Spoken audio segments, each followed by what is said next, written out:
பாத்தீங்கன்னா ஒரு பிரம்மாண்ட செட்டான பயம் இல்லையோ அப்படின்ற ஒரு ஃபீலா இருந்துச்சு. செகண்ட் ஹாஃப்ல கோட்டை விட்டாங்களோ அப்படின்னு ஒரு ஃபீல் இருந்தது. மெட்ராஸ் மூவி நேயர்களுக்கு வணக்கம். நான் உங்க ஸ்ருதிகலை. இன்னைக்கு நம்ம பார்க்க போற படம் வந்து டிமாண்டி காலனி 2. டிமாண்டி காலனியோட 1ஓட மிகப்பெரிய வெற்றிக்கு அப்புறம் இந்த படம் வந்து மக்கள் மத்தியில மிகப்பெரிய எதிர்பார்ப்புல வந்த படம் தான்.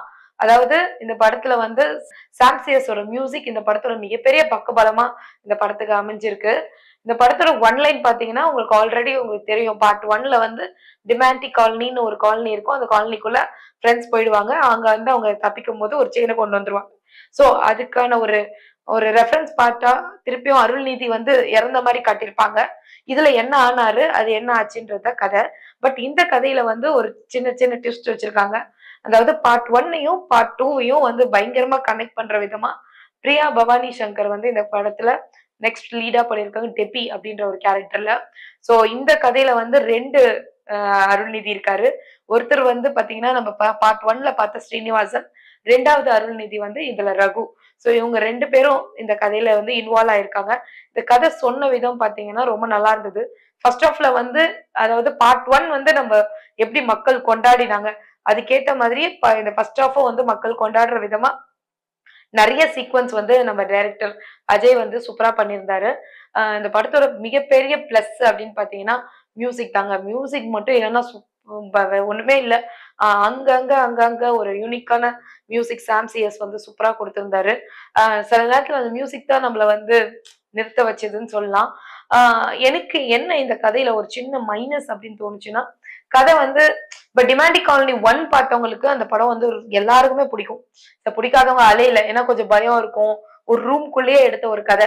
இங்க பாத்தீங்கன்னா ஒரு பிரம்மாண்ட செட்டான பயம் இல்லையோ அப்படின்ற ஒரு ஃபீலா இருந்துச்சு. ஏன்னா எதிர்பார்த்த அளவுக்கு ஒரு பயம் இல்ல. அடுத்த புத்த துறவியா ஒருத்தர் நடிச்சிருப்பாரு. அவர் வந்து ரொம்ப சூப்பரா நடிச்சிருந்தாரு. சோ புத்த துறவியா செரின் டார்ச்சி அப்புறம் அருண் பாண்டியன் இன்னும் நடிச்சிருப்பாங்க. அதுல செரின் டார்ச்சியோட நடிப்பு பாத்தீங்கன்னா செம்ம எக்ஸலண்டா இருக்கும். உண்மையாவே ஒரு புத்த துறவிய வந்து செம்ம நல்ல கேரக்டர் கொடுத்திருப்பாங்க.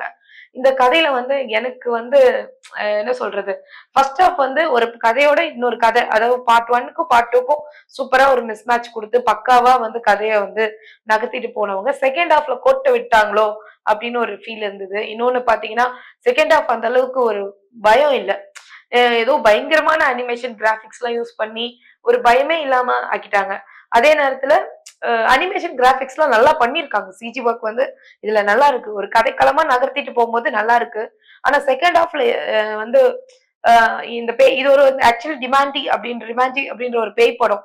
அந்த பேய் படத்தை வந்து நம்ம எப்படி பார்ப்போம், பயமா பார்ப்போம். இங்க அந்த பயம் இல்லாம போயிடுச்சு. ஒரு ஏதோ என்னடா எப்ப முடிக்கும், எப்ப வந்து என்ன நடக்கும் அப்படின்ற ஒரு ஆர்வம் வந்து தூண்டாம போனது இந்த கதையோட மிகப்பெரிய மைனஸா நான் பாக்குறேன்.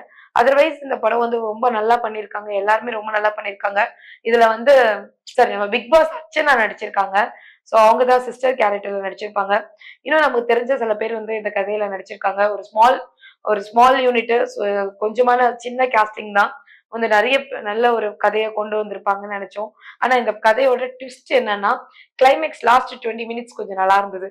அதாவது இதுக்கான ரெஃபரன்ஸ் எதனால டிமாண்டி அப்படின்றவர் யாரு, அவர் யாரு தொழுறாங்க, என்ன குடும்பத்தால இந்த கதை வந்து நகர்த்தப்பட்டுச்சு, ஒரு குடும்பத்தோட முறைகளா அப்படின்ற மாதிரி இது வந்து கொண்டு போய் இதுக்கு பார்ட் 3க்கு ஒரு லீடு கொடுத்தது வந்து ரொம்ப நல்லா இருந்தது.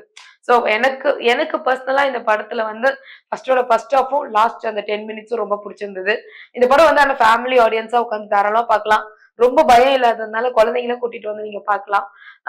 ஆனா வந்து சொல்லப்பட்ட விதத்தை கரெக்டா கன்வே பண்ணியிருக்காங்க அப்படின்றது கதைக்களமா வந்து பாத்தீங்கன்னா ரொம்ப கரெக்டா கன்வே பண்ணியிருக்காங்க. பட் அதுல கொஞ்சம் இன்ட்ரெஸ்டிங்கும் ஃபியரும் இல்லாம போனதுதான் கதையோட மிஸ்டேக்கு. அதர்வைஸ் இந்த படம் வந்து நான் ஓவராலா ரேட்டிங் மேக்கிங் அண்ட் டைரக்ஷன்ல சொல்லணும்னா இது வந்து 3.5. பட் இந்த கதைக்களம் அதுக்கும் நான் 3.5 தான் சொல்லுவேன். ஓவராலா இந்த கதைக்கு நான் ஒரு 3.5 கொடுத்துருவேன். ஸோ நீங்களும் வந்து படம் பாருங்க. உங்க ஃபேமிலியோட இந்த படத்தை வந்து பாருங்க.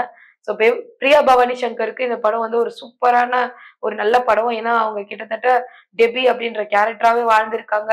நிறைய ஃபியர் அந்த நிறைய விஷயங்களை ஃபேஸ் பண்ணியிருக்காங்க. ஒரு இழப்பு, அந்த இழப்புக்காக அவங்க போராடுற விஷயங்கள், அதுக்காக ஒரு அடமெண்டான ஒரு காதல் அப்படின்ற மாதிரி ஒரு சூப்பரான ஒரு லவ் ஸ்டோரிய மைல்டா இதுக்குள்ள வச்சது ரொம்ப நல்லா இருக்கு. ஸோ பிரியா பவானி சங்கருக்கும் இந்த படம் வந்து ஒரு மிகப்பெரிய கெரியர் குடுக்கும் அப்படின்றதுல நோ டவுட்.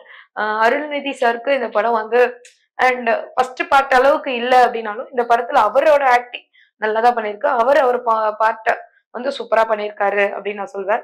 ஸோ என்டையர்லி இந்த படம் ரொம்ப நல்லா இருக்கு. எல்லாருமே தியேட்டர்ல வந்து பாருங்க. ஸோ உங்களோட கமெண்ட்டையும் எங்களோட கமெண்ட் பாக்ஸ்ல கமெண்ட் பண்ணுங்க. பாய்.